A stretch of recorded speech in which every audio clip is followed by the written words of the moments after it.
Vous êtes en Bretagne ou encore plus précisément dans le Morbihan, vous aviez rendez-vous le week-end dernier pour une expérience unique, la visite de nuit du zoo de Pont-Scorff. La nuit où les chats ne sont pas gris forcément et les animaux adoptent même un comportement différent. Virginie Tumortiki, Michel Hiver. Depuis la nuit des temps, l'homme et l'oiseau sont complices. Ici, le temps d'une nuit, ils se retrouvent sous les projecteurs.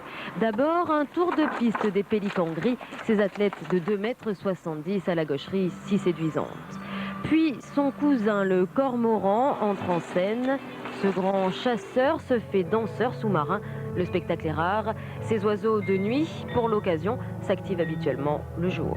C'est des frissons, c'est des sensations nouvelles, c'est une façon nouvelle d'approcher l'oiseau, c'est une complicité encore plus présente la nuit, parce que la nuit, il y a l'oiseau, son dresseur et rien d'autre ne compte.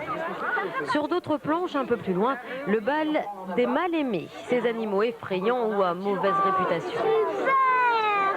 Si le serpent a conquis son public, le furet a eu beau danser, son odeur ne l'a pas épargné.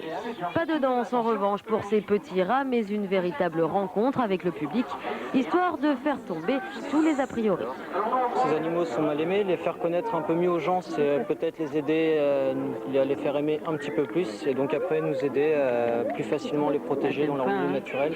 Après le spectacle mis en scène, place au spectacle naturel. Ouvrir le zoo la nuit, c'est donner l'occasion au public de partager des moments de vie nouveaux avec les animaux, des moments de vie que seuls les dresseurs connaissaient jusque-là. Un grand nombre d'animaux, les lémurs par exemple, ont une tendance plutôt à être plutôt nocturnes. Les porcs-épics qu'on a derrière nous sont des animaux également nocturnes. Et beaucoup de carnivores bougent beaucoup plus la nuit que le jour, tous les félins en général. Parce que c'est là qu'ils vont pouvoir chasser, donc c'est beaucoup plus intéressant de les voir. C'est marrant de voir les animaux dans le noir, moi j'aime bien.